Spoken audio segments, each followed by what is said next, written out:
तो स्टूडेंट, अभी आपको जैसे इसी चैप्टर का मैंने डिकम्पोजिशन रिएक्शन तक आपको ये कंप्लीट करके बताया था। अब आज की जो ये वीडियो है ये इसी चैप्टर का पार्ट 2 होगा, जिसमें आपको displacement reaction, double displacement reaction, इन सारे टॉपिक्स को हम कवर करेंगे। जो कुछ एक चीजें हैं एनसीईआरटी की बुक्स में, इसमें डेफिनेशन वगैरह नहीं दी हुई है, तो कुछ एक प्रॉब्लम्स आती हैं बच्चों को, कहाँ से क्या है क्या नहीं डिस्कस, फिर उस चीज को भी हमें करना है आज। अभी हम स्टार्ट करेंगे डिस्प्लेसमेंट रिएक्शन से। ये डिस्प्लेसमेंट रिएक्शन में इसमें कोई भी आपकी ऐसे डेफिनेशन टाइप की नहीं दी हुई है ना, तो पहले तो मैं उस चीज को बताऊंगी आपको कि डिस्प्लेसमेंट रिएक्शन होती क्या है exactly. A reaction in which an element and a compound react to form different substance by mutual exchange of atoms और group of atom is called displacement reaction। तो एक ऐसी रिएक्शन जिसमें आपका एक एलिमेंट और एक कंपाउंड, ये दोनों जब आपस में रिएक्ट करते हैं तो उससे आपका एक एटम बनता है या ग्रुप ऑफ एटम बनता है, जिसे आप डिस्प्लेसमेंट रिएक्शन कहते हैं। इन दिस रिएक्शन, अब इसमें सबसे पहले तो ये एग्जांपल आपका दिया हुआ है, why does the iron nail become brownish in colour and blue colour of copper sulphate solution fades. लेकिन उससे पहले इस रिएक्शन को समझना होगा, तभी आपको ये वाला टॉपिक अच्छे से समझ में आएगा। तो सबसे पहले इस एक्टिविटी को हम समझते हैं। Activity 1.9, take 3 iron nails and clean them by rubbing with sand paper. तो आपको क्या करना है, 3 आयरन नेल लेनी है और उसे आपको सैंड पेपर से रब करना है। अब आपको 2 टेस्ट ट्यूब लेनी पड़ेगी, ए और बी, जिसमें आपको 10 ml कॉपर सल्फेट सॉल्यूशन डालना होगा। 2 iron nail with a thread and immerse them carefully in the copper sulfur solution in test tube B for 20 minutes। यानी कि 20 मिनट के लिए आपको टेस्ट ट्यूब बी में 2 आयरन नेल, जिसमें पहले से ही कॉपर सल्फेट सॉल्यूशन पड़ा हुआ है, उसमें आपको थ्रेड के सहारे उसमें आयरन नेल को डिप करना है। Keep 1 iron nail aside for comparison. और उसमें जैसे मैं हमने 3 आयरन नेल ली थी, तो आपको एक आयरन नेल को क्या करना है, एक साइड में कंपैरिजन के लिए रखना है। आफ्टर 20 मिनट, 20 मिनट बाद क्या करना है, take out the iron nail from the copper sulphate solution. अब उस आयरन नेल को आप कॉपर सल्फेट सॉल्यूशन से निकालेंगे। Compare the intensity of the blue colour of copper sulphate solution in test tube A and B. अब दोनों test tube में, ए में और टेस्ट ट्यूब बी में, आपको कॉपर सल्फेट सॉल्यूशन की इंटेंसिटी चेक करनी है।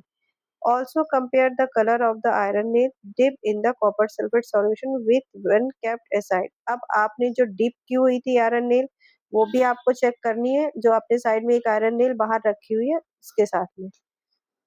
अब why does the iron nail become brownish in color and blue color of copper sulfate solution fade। अब जो आपने आयरन नेल डाली हुई थी वो कलर कैसा हो गया, उसका ब्राउनिश कलर हो गया, और जो ब्लू कलर आपका था कॉपर सल्फेट सॉल्यूशन का, वो फेड क्यों हो गया। इसकी रिएक्शन ये दी हुई है आपकी। ये आपका है एक एलिमेंट है और एक ये कंपाउंड है, दोनों आपस में रिएक्शन कर रहे हैं, जिससे आपका आयरन सल्फेट और कॉपर, ये दोनों मतलब ये जब Fe या आयरन ने कॉपर सल्फेट सॉल्यूशन के साथ रिएक्ट किया, कॉपर आपका अलग हो गया और ये दोनों मिलके आपको क्या बन गया, iron sulphate. In this reaction iron has displace और रिमूव अनदर एलिमेंट। अब इस रिएक्शन में क्या किया, आयरन ने दूसरे एलिमेंट को रिप्लेस करके खुद उसकी जगह ले ली है कॉपर सल्फेट सॉल्यूशन से। तो इसी रिएक्शन को हम बोलते हैं डिस्प्लेसमेंट रिएक्शन। तो इसी तरह से और भी डिस्प्लेसमेंट रिएक्शन दी हुई है, जिसमें आपका जिंक है वो कॉपर सल्फेट सॉल्यूशन के साथ रिएक्ट करता है और ये इसको रिमूव कर देता है या डिस्प्लेस कर देता है, जिससे आपका जिंक सल्फेट बनता है और कॉपर आपका अलग हो रहा है। इसी तरह से लेड और कॉपर क्लोराइड को अगर आप करते हैं तो लेड क्लोराइड बनता है और कॉपर उसमें से डिस्प्लेस हो जाता है। अब एक ही अंडरलाइन करने वाली चीज है, इंपॉर्टेंट चीज है, zinc and lead are more reactive element than copper. यानी कि आपका जिंक और लेड ये दोनों आपका मोर रिएक्टिव एलिमेंट है, किससे, कॉपर से। They displace copper from its compound. ये भी आपके कॉपर से इसके कंपाउंड से कॉपर को डिस्प्लेस कर सकते हैं। तो इस तरह से इसमें जो एक रिएक्शन है, आप इसको किसके थ्रू याद कर सकते हैं, जैसे आप ऐसे याद कर लीजिए, एक ये एलिमेंट हो गया, ये इसके कंपाउंड हो गए, ये दोनों जब रिएक्ट किए तो आपका एक बना रिएक्शन, क्या बना आपका, ये AC+B। यानी कि ये जो आपका ये वाला है कॉपर, ये चीज ये आपकी अलग होगी, रिप्लेस हो गई यहाँ से, ठीक है, जिससे आपका A और C एक नया न्यू कंपाउंड आपका बनके तैयार हो गया। अब आ जाइए नेक्स्ट टॉपिक पे, डबल डिस्प्लेसमेंट रिएक्शन। ये रिएक्शन क्या होती है? देखिए एनसीईआरटी की बुक में मुझे नहीं लगता कि प्रॉपर तरीके से आपकी डेफिनेशन किसी भी चीज की दी हुई है, तो उसके लिए आपको मैं बताती चली जा रही हूँ जैसे डेफिनेशन आपको साथ के साथ, तो आप नोट भी उसको कर सकते हैं। Double displacement reaction, A reaction in which two ionic compound in the solution react to form two other compound by mutual exchange of atoms or group of atom is called double displacement of reaction। तो एक ऐसी reaction जिसमें दो ionic compound है, जैसे आपका sodium sulphate हो गया, दूसरा बेरियम क्लोराइड हो गया, ये दोनों जब आपस में रिएक्शन करते हैं, इनमें म्यूचुअल एक्सचेंज होता है एटम या ग्रुप ऑफ एटम्स का, जिससे कि आपका एक न्यू कंपाउंड बनता है, उसे हम बोलते हैं डबल डिस्प्लेसमेंट रिएक्शन। तो इसमें अब आप इसको, इस चीज को कैसे समझेंगे, रिएक्शन के थ्रू समझते हैं। Take 3 ml of sodium sulphate solution in a test tube. तो आपको एक टेस्ट ट्यूब में 3 ml सोडियम सल्फेट सॉल्यूशन का लेना है, दूसरे टेस्ट ट्यूब में आपको 3 ml लेना है बेरियम क्लोराइड के, यानी कि क्वांटिटी आपको दोनों की सेम रखनी है। अब दोनों सॉल्यूशन को आप मिक्स करोगे, उससे आपको क्या रिजल्ट मिलता है? You will observe that a white substance which is insoluble in water is formed। तो एक white substance मिलता है जिसमें कि आपको वो पानी में insoluble रहेगा। ये insoluble substance ही आपका precipitate होता है। एक ऐसी रिएक्शन, कोई भी ऐसी रिएक्शन जिसमें एक precipitate प्रोड्यूस होता है, उसे हम बोलते हैं precipitation reaction। हाँ, तो ये आपको precipitation reaction की definition मिल गई।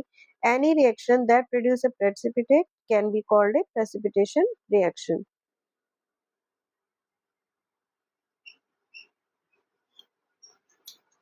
इसको भी आप इस तरह से लर्न कर सकते हैं, याद रख सकते हैं, ये दो आपके आयनिक कंपाउंड हो गए और दोनों जब एक दूसरे के साथ रिएक्ट किए तो आपका एक न्यू आयनिक कंपाउंड बन के तैयार हो गया।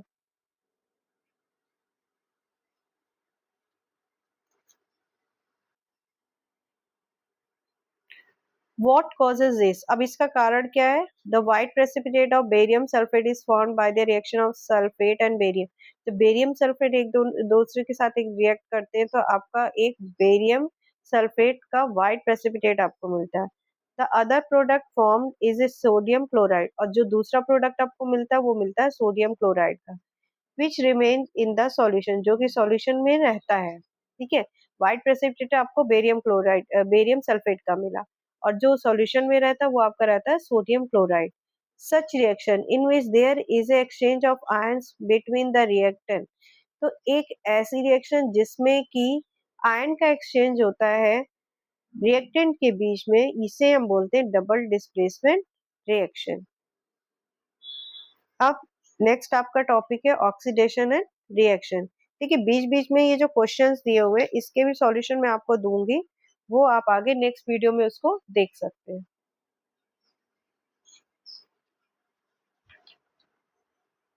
Now come to the next topic, oxidation and reduction. Oxidation and reduction can be described in the terms of gain or loss of oxygen or hydrogen।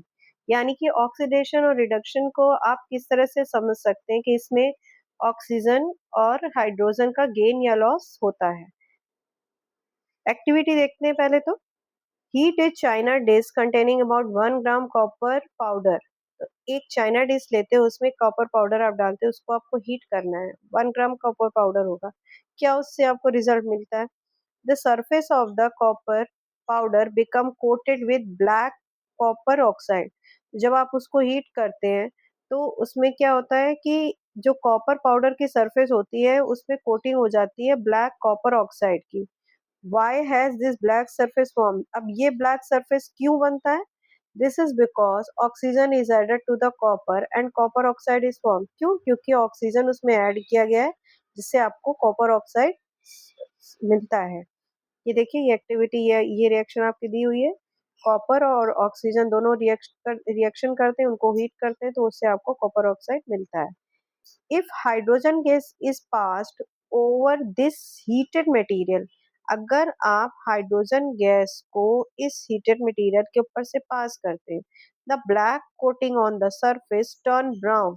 ये जो ब्लैक कोटिंग होती है ये वाली, ये आपकी ब्राउन में कन्वर्ट हो जाती है as the reverse reaction take place and copper is form. जैसे कि एक रिवर्स रिएक्शन हुआ जिससे कि आपको एक नया कॉपर के फॉर्म में मिल गया, यानी कि ये रिएक्शन हुई, पहले कॉपर और ऑक्सीजन को रिएक्ट करवाया, हीट किया, तो आपको कॉपर ऑक्साइड मिला। अब वापस से इस पे आप हाइड्रोजन गैस पास कर रहे हैं, हीट दे रहे हैं, तो आपको उसमें वापस से क्या मिल जा रहा है, कॉपर अलग मिल जा रहा है, और आपको यहाँ पे ऑक्सीजन अलग हो गया उसमें से।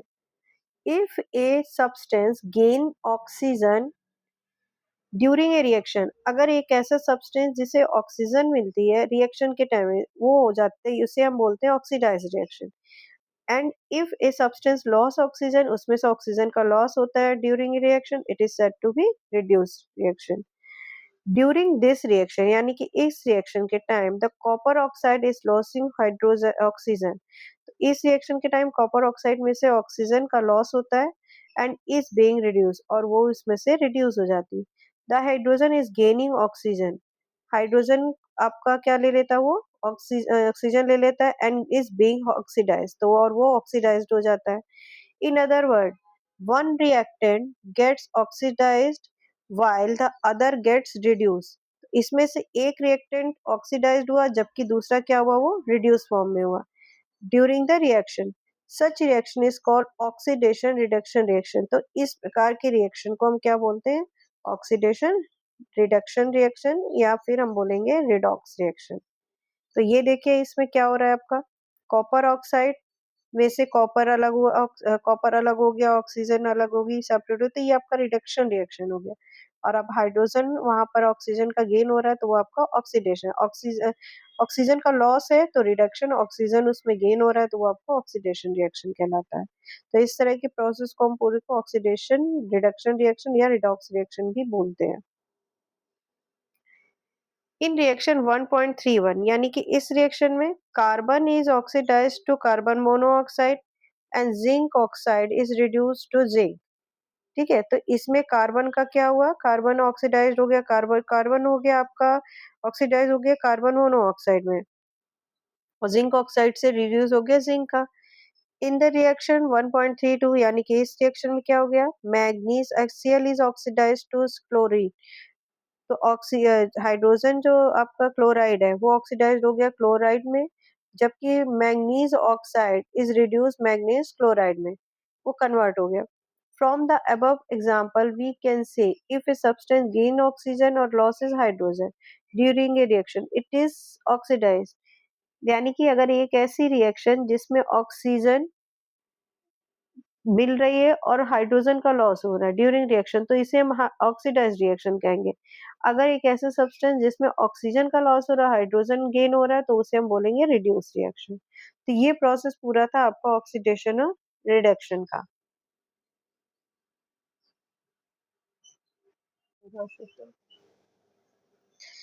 No the effect of the oxidation reaction in our daily life, देखिए लास्ट टॉपिक आपका ये वाला है, the effect of oxidation reaction in everyday life.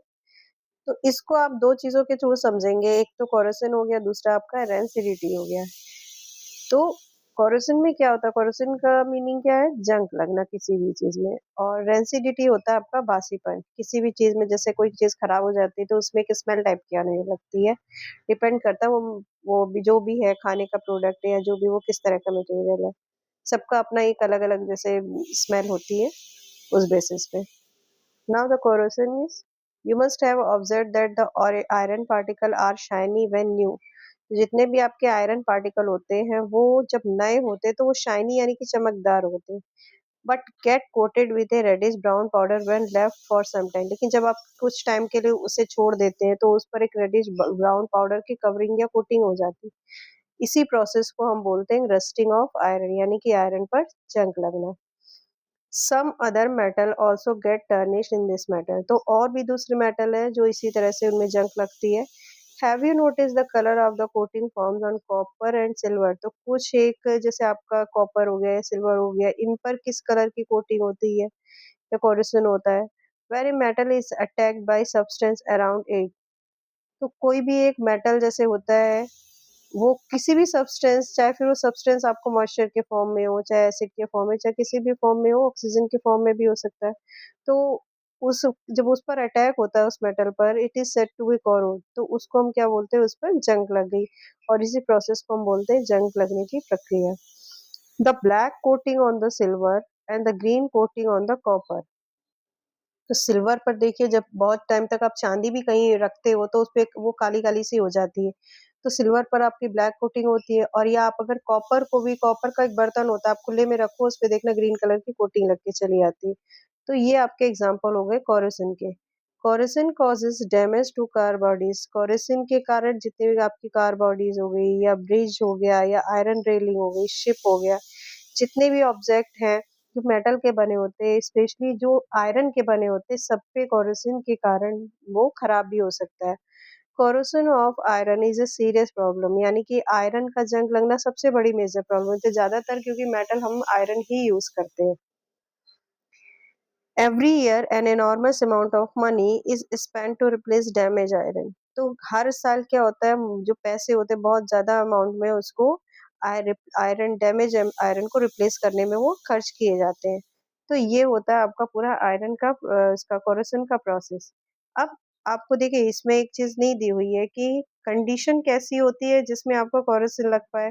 तो condition necessary for the occurrence of the corrosion are presence of oxygen होना चाहिए या air होना चाहिए, प्रेजेंस ऑफ मॉइस्चर या वाटर वेपर होना चाहिए जंग लगने के लिए।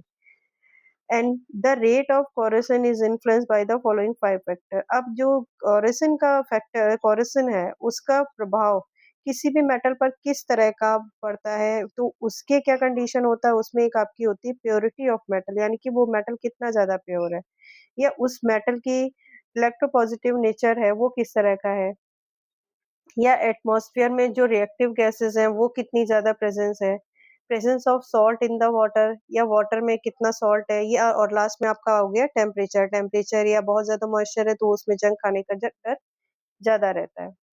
तो कुछ एक ये चीज़ें हैं। तो एग्जाम्पल जैसे मैंने आपको एक बताया इसमें कॉपर हो गया आपका, कॉपर, सिल्वर और आयरन, ये आपके कोरोशन के एग्जाम्पल होते हैं, मेन यही है। इनके अलावा भी होते हैं लेकिन मेन अभी आपके ये 3 ही है। नाउ द नेक्स्ट टॉपिक आपका रेंसिडिटी। रेंसिडिटी आपका होता है बासीपन। हैव यू एवर टेस्टेड और स्मेल द फैट और oil containing food material left for a long time. अगर आप किसी भी ऐसे फूड मटेरियल को जिसमें फैट और ऑयल है या कुछ टाइम के लिए आप उसको छोड़ देते हो, उसमें से एक स्मेल टाइप की आने लगती है। When the fat and oil are oxidised, तो जब ये फैट या ऑयल ऑक्सीडाइज्ड हो जाते हैं दे बिकम रेंसिड, यानी कि वो थोड़े से आपके खराब से भी होने लगते हैं, बासीपन आने लगते हैं, उनकी स्मेल या टेस्ट में भी चेंज हो जाता है। Usually substance which prevent oxidation, तो कुछ सब्सटेंस जो ऑक्सीडेशन या antioxidant are added to the food containing fat and soil. तो कुछ ऐसे आपके एंटीऑक्सीडेंट मिलाए जाते हैं उस खाने में जिसमें कि फैट और ऑयल होता है। Keeping food in air tight container help to slow down oxidation. अगर आप इन फूड मटेरियल को जिसमें आपका फैट और ऑयल ऑलरेडी उसमें ऐड किया गया है, अगर आपको एयर टाइट कंटेनर में रखते हो तो उसमें ऑक्सीडेशन का जो प्रोसेस होता है वो कहीं ना कहीं थोड़ा सा धीमा हो जाता है। Do you know that chips manufacture usually flush bag of chips. तो जो चिप्स वगैरह होते हैं वो ज्यादातर आपके फ्लश बैग्स में रखे जाते हैं विथ गैस। उसमें कौन सी गैस भरी जाती है, nitrogen, to prevent the chips from getting oxidise, तो जिससे कि वो आपका जो भी चिप्स का पैकेट या उसके अंदर जो भी मटेरियल है वो आपका खराब ना हो। अब इसमें देखिए एक क्वेश्चन आ रहा है कि जैसे चिप्स के पैकेट वगैरह हैं तो इनमें केवल नाइट्रोजन गैस ही क्यों भरी जाती है और कोई गैस क्यों नहीं भरी जाती है जिससे ये ऑक्सीडेशन प्रोसेस उसमें ना ये ऑक्सीडाइज ना हो वो। तो नाइट्रोजन गैस को हम फिल इसलिए करते हैं क्योंकि वो डिस्प्लेस करता है किसको, ऑक्सीजन को या मॉइस्चर को, and preventing the oxidation of fats and oil that make chips stele and rancid. तो ये क्या करता है, ऑक्सीडेशन प्रिवेंट करता है किसको, ऑक्सीडेशन फैट और ऑयल को, जिससे कि आपका वो चिप्स सही से बना रहे। अब इसमें क्वेश्चन आ रहा है कि आपका जैसे अगर जैसे आपका चिप्स के पैकेट हैं तो उनमें ये नाइट्रोजन गैस ही क्यों भरी रहती है जिससे कि आप चिप्स को ऑक्सीडाइज होने से बचा सकते हैं। तो इसका सबसे अच्छा उदाहरण है कि जो आपका ये ऑक्सीजन है वो डिस्प्लेस हो जाता है नाइट्रोजन गैस अगर उसमें आप फिल करते हैं तो, और उसमें ऑक्सीडेशन किसका, फैट और ऑयल का ऑक्सीडेशन वो भी रुक जाता है जिससे कि आपका चिप्स खराब या रेंसिड या खराब होने से खराब होता है अगर आपका उसमें ऑक्सीडेशन ऑक्सीजन है तो।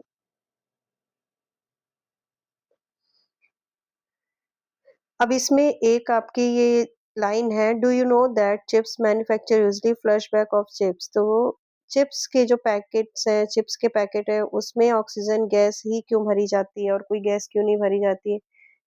तो नाइट्रोजन गैस को हम फिल इसलिए करते हैं क्योंकि वो ऑक्सीजन को एक तो रिप्लेस करता है, दूसरा उसमें जो भी फैट और ऑयल मिला हुआ है उसमें ऑक्सीडेशन प्रोसेस को रोकता है। जो कि क्या करता है वो उस जिसकी वजह से आपका जो चिप्स है वो आपका खराब भी हो सकता है, बासी भी हो सकता है, इस वजह से वहाँ पर नाइट्रोजन गैस को ही फिल किया जाता है चिप्स के पैकेट में। तो अभी आपके ये वाला टॉपिक यहाँ पे खत्म हो गया, आपका चैप्टर भी आई थिंक फिनिश हो गया है। अब ये जो क्वेश्चंस मैंने आपको अभी पहले भी बोला हुआ था कि जितने क्वेश्चंस हैं आपको इनके सॉल्यूशन मिलेंगे मेरी नेक्स्ट वीडियो में। तो आप लोग मेरे साथ बने रहिए और आगे अभी जो आपका नेक्स्ट चैप्टर होगा वो आपका होगा बायो का, चैप्टर 5 लाइव प्रोसेस। तो आप मेरे साथ बने रहिए और मेरे चैनल को लाइक सब्सक्राइब करना ना भूलिए। मिलते हैं नेक्स्ट वीडियो में।